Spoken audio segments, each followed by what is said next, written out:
السلام علیکم ورحمۃ اللہ وبرکاتہ۔ نحمده ونصلی علی رسوله الکریم۔ فاعوذ باللہ من الشیطان الرجیم، بسم اللہ الرحمن الرحیم۔ انا اوحینا الیک کما اوحینا الی نوح والنبیین من بعد رب اشرح لی صدری ویسر لی امری وحلل عقدۃ من لسانی یفقہوا قولی۔ تمام قسم کی تعریف اور بڑائی سدا زندہ سلامت رب العالمین کے لائق زیبا ہے۔ بعدہ درود سلام کا تحفہ اللہ کے حبیب محمد الرسول اللہ صلی اللہ علیہ وسلم پر نازل ہوں۔ معزز سامعین و سامعات، رب سے دعا کر لیں کہ ہم لوگ جس مقصد کے لیے بیٹھے ہیں اس مقصد میں اللہ تعالی ہم تمام لوگوں کو کامیابی عطا کرے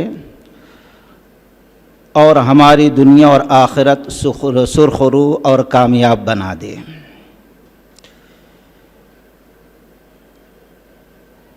آپ جانتے ہیں جس مضمون پر آپ کے سامنے بات رکھنا ہے، صحیح البخاری۔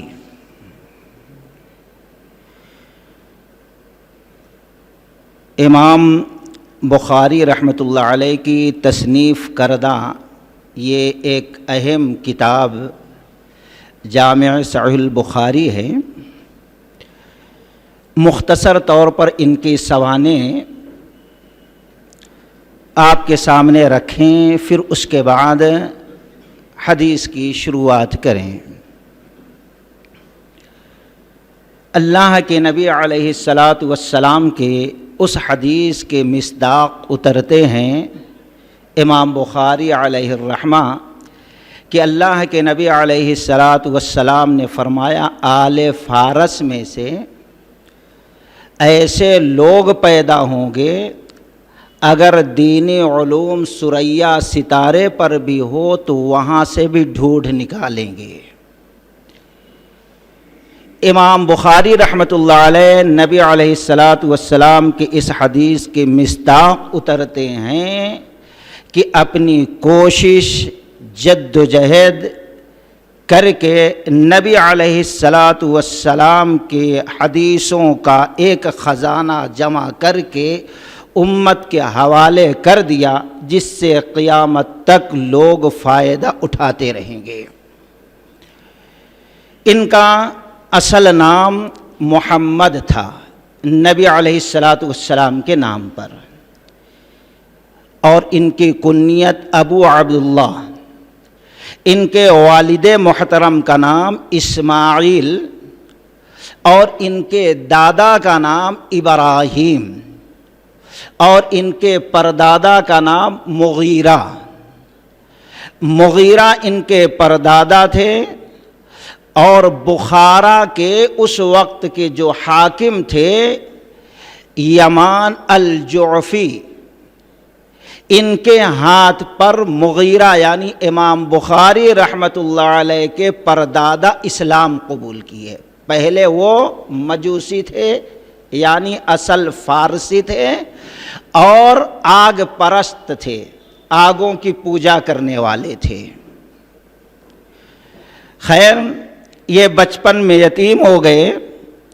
ان کی پیدائش بخارا میں 194 ہجری 13 شوال بروز جمعہ کو ہوتی ہے، یعنی تقریباً نبی علیہ الصلاۃ والسلام کے وفات کے 185 سال کم و بیش، اور کم سے کم 13 دن کم 62 سال مکمل زندہ رہے، اور اس درمیان وہ دین کی خدمت کرتے رہے۔ اور آپ جانتے ہیں جو حقیقی مخلص دین کے حد تک ہوتا ہے خدمت کرنے والا، اس کے اوپر بے پناہ مصیبتیں پریشانیاں اپنوں سے آتی ہیں۔ امام بخاری رحمۃ اللہ علیہ کو بھی اس وقت کے حاکم نے بخارا سے نکلنے پر مجبور کر دیا۔ وہاں سے نکلے، سمرقند کی طرف گئے، وہاں کے ایک گاؤں جہاں پہ ان کے قریبی رشتہ دار تھے وہاں رہے۔ ان کی طبیعت خراب ہو گئی۔ ایک دن رات میں اٹھتے ہیں اور کہتے ہیں اے اللہ یہ زمین میرے لیے تنگ ہو گئی ہے، اس لیے آپ اپنے پاس مجھے بلا لیجئے۔ اور تھوڑے دنوں کے بعد اس دنیا کو الوداع کہہ کر چلے گئے 256 ہجری میں۔ انہوں نے کس طریقے سے دین حاصل کیا ایک لمبی فہرست ہے، لیکن مختصر ایک خاکہ کہ اللہ تعالیٰ نے ان کو ایک صلاحیت دی تھی، خدا داد صلاحیت تھی، حافظہ قوی تھا، جو چیز پڑھ لیتے سن لیتے دل میں ایک دم کرید کر لکھ دیا جاتا تھا، ایسا معلوم ہوتا تھا۔ تو ایک مرتبہ جب بغداد شہر پہنچتے ہیں، یہ لوگوں میں ان کے شہرت کا ڈنکا بج رہا تھا، وہاں مختلف علماء مختلف محدثین ان کے علم کو جانچنے امتحان لینے کی کوشش کی۔ 10 لوگوں کو جمع کیا اور 10 لوگوں میں سے ہر ایک کو 10 حدیثیں، اس کا کچھ حصہ اس میں ملا دیے، اس میں کچھ حصہ ملا دیے، اس کے کچھ راوی اس میں ڈال دیے، اس طریقے سے خلط ملط 100 حدیثوں کو کر کے 10 لوگوں کو سامنے ٹھہرا دیا امام بخاری کے کہ چلو حدیث سناتے ہیں۔ امام بخاری رحمۃ اللہ علیہ ایک کی سنا، دوسرے کے سنا، ہر ایک کی حدیث سنتے جاتے تھے، کہتے جاتے لا عارف، اس کو میں نہیں جانتا، یہاں تک کہ 10 لوگ 100 حدیث کو الٹا سیدھا جب سنا کر ٹھہر گئے، اب یہ خاموش بیٹھے ہیں۔ لوگ سمجھ رہے ہیں ارے ان کو پتہ ہی نہیں کہاں غلطی کہاں صحیح، لیکن تھوڑی دیر کے بعد امام بخاری علیہ الرحمہ کھڑے ہوتے ہیں اور پہلے شخص کی طرف کہتے ہیں تم نے جیسے حدیث بیان کی ویسے نہیں، بلکہ یہ ایسی حدیث ہے، اس کے راوی ایسے ہیں۔ 10 حدیثیں اس نے الٹا سیدھا 10 کو صحیح طریقے سے بیان کیا، پھر اس کو پھر اس کے۔ وہاں سے لوگوں کے دل میں ان کے علم کا جو رعب دبدبا پیدا ہو گیا، قیامت تک انشاءاللہ اللہ اس کو قائم رکھے گا۔ ان کے اندر جو حدیث رسول کی محبت کا جذبہ تھا، اللہ نے اس جذبے کو برقرار رکھا، اور ایک دن یہ خواب دیکھتے ہیں کہ پیارے نبی علیہ السلام لیٹے ہوئے ہیں، ان کے سرہانے یہ ٹھہر کر پنکھا جھیل رہے ہیں تاکہ نبی کے اوپر کوئی گندی مکھی یا کوئی اور موذی جانور بیٹھ کر نبی کو ناپاک نہ کر دے۔ نیند سے بیدار ہوتے ہیں، اس وقت کے جو ان کے قریبی علماء تھے محدثین تھے، ان کے سامنے خواب کو رکھا۔ سبوں نے یہ تعبیر بیان کی کہ آپ اللہ کے نبی علیہ السلام کے حدیثوں کی عظیم خدمت کرنے والے ہیں، اور صحیح حدیثوں کو جھوٹی حدیثوں سے جو ملا دیا گیا ہے اس کو الگ کرنے والے ہیں۔ یہ خواب دیکھا۔ اس کے تھوڑے ہی دنوں کے بعد ان کے بڑے بزرگ محترم استاد حضرت اسحاق رحمت اللہ علیہ نے ان کو بڑے شفقت محبت سے بلایا اور کہا آپ اللہ کے نبی کی سنت کے بارے میں ایک مختصر مگر جامع کتاب کیوں نہیں لکھ ڈالتے؟ کہتے ہیں جب استاد محترم نے میرے لیے یہ تاکید کی تو فوقع ذالک فی قلبی، میرے دل میں یہ چیز واقع ہو گئی۔ اب ہم نے پختہ ارادہ کر لیا کہ ہمیں حدیث کی کتاب لکھنا ہے۔ کہتے ہیں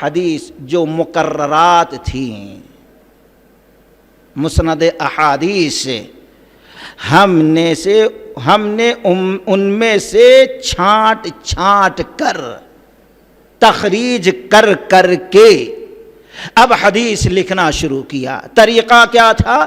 غسل کر لیتا پہلے اور پھر اس کے بعد 2 رکعت استخارے کے طور پر نماز پڑھتا، جب دل مطمئن ہو جاتا تو حدیث کاغذ پہ لکھ دیتا۔ اس طریقے سے غسل کرتے، 2 رکعت نماز پڑھتے، دعا کرتے، جب دل مطمئن ہوتا تو کاغذ پہ اس کو لکھ دیتے۔ ایک ایک حدیث کے لیے اس طریقے سے انہوں نے طریقہ اختیار کیا۔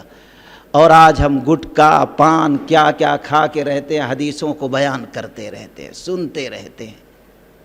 ہمارے اسلاف اور محدثین کو کتنی حدیث سے محبت تھی اور کتنا احترام اور ادب تھا، آج ہم نے ان احترام اور ادبوں کو بھلا دیا، جس کے وجہ سے ایمان کی روحانیت یہاں پر داخل نہیں ہو رہی ہے۔ کہتے ہیں ہم نے ایک ایک حدیث کے لیے یہ طریقہ اختیار کیا، یہاں تک کہ اس حدیث کی کتاب کو ہم نے مکمل لکھ دیا۔ اور لکھنے کے بعد امام احمد بن حنبل رحمۃ اللہ علیہ ائمہ 4 میں سے ایک بڑے عالم جنہوں نے مسند احمد کتاب لکھی بڑی ضخیم، ان کو دیا، علی بن مدینی کو دیا، یحییٰ رحمۃ اللہ علیہ کو دیا، اور ان کے علاوہ اور بہت سارے علماء تھے۔ ہم نے ان کے سامنے اس کتاب کو رکھ دیا، سبوں نے پڑھا اور تعریف کی، اور سبوں نے اتفاق کیا کہ ایک جامع صحیح کتاب ہے۔ یہاں تک کہ علامہ ابن صلاح رحمۃ اللہ علیہ اپنی کتاب الصلاح صفحہ نمبر 8 پر نقل کرتے ہیں کہ امام بخاری رحمۃ اللہ علیہ کی کتاب میں جو حدیثیں مقررات ہیں اگر نہ دیکھا جائے تو 7275 حدیثیں ہیں، اور اگر مقررات یعنی کچھ حدیثیں ایسی ہیں اس میں کئی ایک مسائل ہیں تو کئی جگہوں پہ ایک ایک حدیث کو نقل کیا۔ ایک حدیث ایسی ہے بخاری شریف میں، اس کو امام بخاری رحمۃ اللہ علیہ نے تقریباً 19 مقامات پر لکھا، اور ایک حدیث سے 19 مسائل انہوں نے نکالا ہے۔ اس سے پتہ چلتا ہے کہ اس دنیا کے بہت بڑے فقیہ تھے، امام اعظم تھے امام بخاری رحمۃ اللہ علیہ۔ اگر ان مقررات روایات کو ہٹا دیا جائے تو صحیح بخاری میں تعداد کے حساب سے 4000 حدیثیں رہ جاتی ہیں، یا کچھ لوگوں نے مضمون کے حساب سے ایک ہی مضمون کی 2 4 5 حدیثیں تھی تو اس کو ایک حدیث نقل کیا، اس حساب سے 7563 یا 7557 حدیثیں ہوتی ہیں۔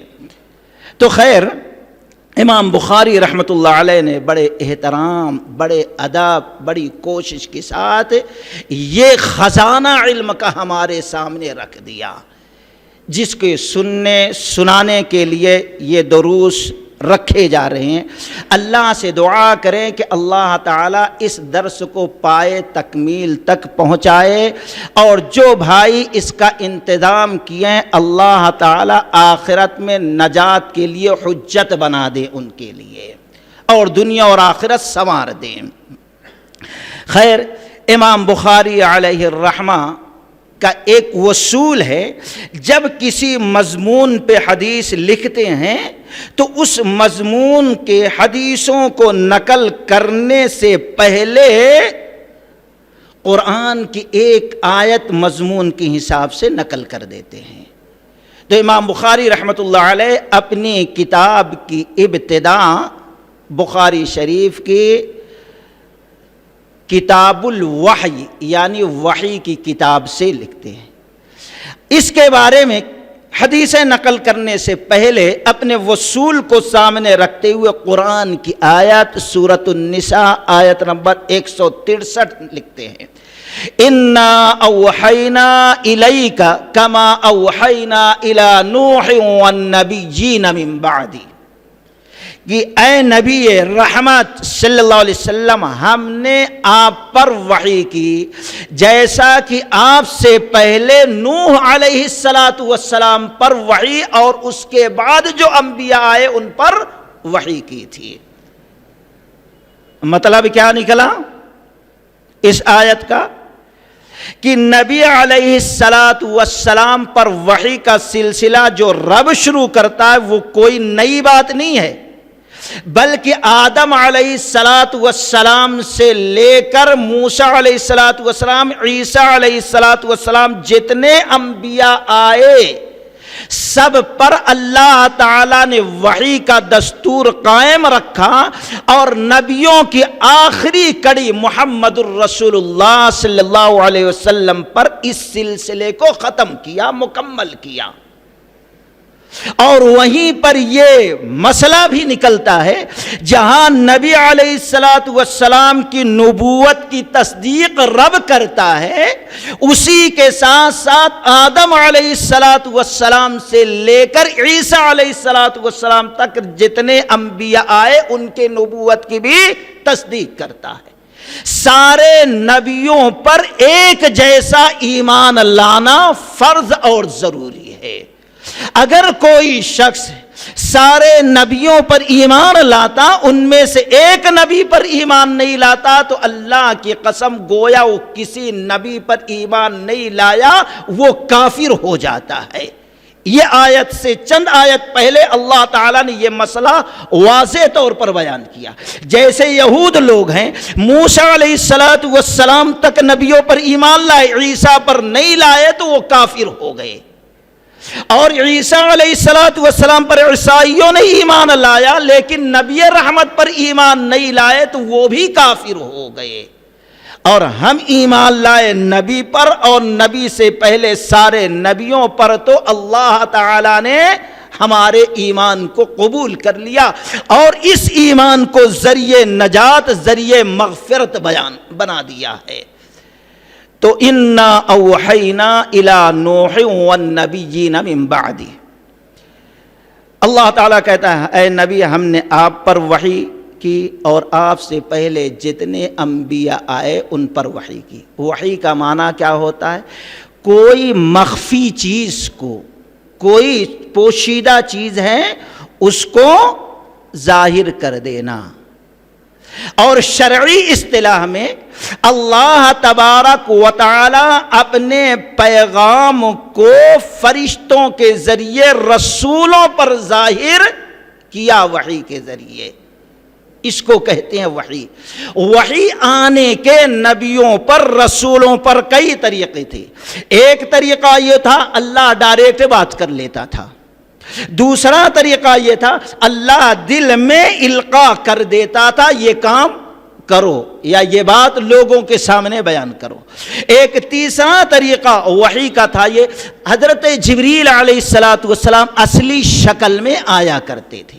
ایک طریقہ یہ تھا کہ جبریل علیہ السلام کبھی انسانوں کی شکل میں، جیسے نبی علیہ السلام کے ایک صحابی دحیہ کلبی رضی اللہ تعالیٰ عنہ تھے، ان کی شکل میں آیا کرتے تھے۔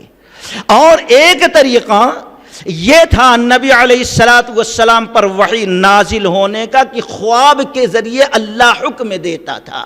اسی لیے آپ نے فرمایا اگر کوئی خواب کے بارے میں جھوٹ بولتا ہے تو گویا وہ نبوت کے 40 حصے کو جھٹلاتا ہے اور اس کا ٹھکانہ دوزخ ہو جاتا ہے۔ آج بہت سے لوگ اپنی بزرگی ثابت کرنے کے لیے جھوٹ کا کو اپنا طریقہ بنا لیتے ہیں، جھوٹ کا واسطہ لے لیتے ہیں۔ ہم نے نبی کو خواب میں دیکھا، حالانکہ دیکھے نہیں رہتے۔ تو یہ وحی کئی طریقے سے نبیوں پر اللہ تبارک و تعالی اتارتا تھا۔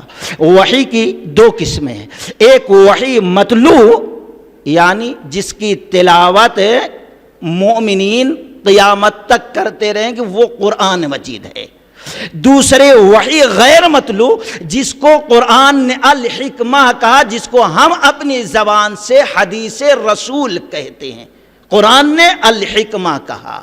اور ان دونوں پر ایک ہی جیسے ایمان لانا فرض ہے۔ کوئی قرآن پر ایمان لائے، حدیث رسول پر ایمان نہ لائے تو اللہ کی قسم وہ مومن نہیں ہو سکتا۔ قرآن کہتا ہے فَأَصْلِحُوا ذَاتَ بَيْنِكُمْ وَأَطِيعُوا اللَّهَ وَرَسُولَهُ إِن كُنتُم مُؤْمِنِينَ، سورہ انفال کی پہلی آیت میں، تم اللہ کی اطاعت کرو، رسول اللہ کی اطاعت کرو۔ دوسرے الفاظ میں یوں کہیے، تم قرآن کو مانو اور حدیث رسول کو مانو، ان کنتم مؤمنین، اگر تم مومن ہو۔ گویا جب تک متفقہ طور پر قرآن اور حدیث میں بلا فرق کیے ہوئے کوئی ایمان نہیں لاتا، قرآن یہ کہتا وہ مومن ہو ہی نہیں سکتا۔ آج بہت سے ایسے لوگ قرآن کو تو مان لیتے، حدیث 150 سال کے بعد لکھی گئی اس لیے اس میں غلط سلط نہیں ہو سکتا، بلکہ حدیث صحیحہ کا مقام قرآن کے برابر ہے۔ آپ کہیں گے کیسے؟ صحابہ اکرام کا یہ طریقہ تھا، حدیث بھی قرآن ہے۔ بخاری شریف کتاب التفسیر عبداللہ بن عباس رضی اللہ تعالیٰ عنہ کہتے ہیں قرآن میں لعنت کی گئی ان عورتوں پر جو اپنے بھاؤں کے بالوں کو سیٹ کرتے ہیں، کاٹتے ہیں، یا چہرے کے بالوں کو نوچتے ہیں، یا کہ دانتوں میں سان کرتے ہیں، یا کہ جسم گودتے اور گدوات۔ ایسی عورتوں پر لعنت ہے قرآن میں کی گئی۔ ایک محترمہ ٹھہر گئی، اے صحابی رسول، ایک نہیں 10 مرتبہ میں نے قرآن پڑھا، کہیں بھی ایسی آیت نہیں آئی۔ کہا شاید تم نے قرآن صحیح سے نہیں پڑھا۔ کہا کہاں ایسی آیت ہے؟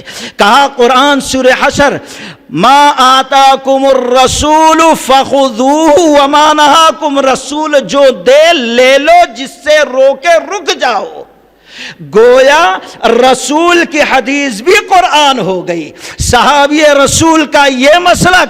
اور وہ خاتون نے جب عبداللہ بن مسعود رضی اللہ تعالیٰ عنہ کی یہ دلیل سنا تو وہ بھی خاموش ہو گئی۔ گویا حدیث رسول کو قرآن ہونے میں انہوں نے بھی اتفاق کر لیا۔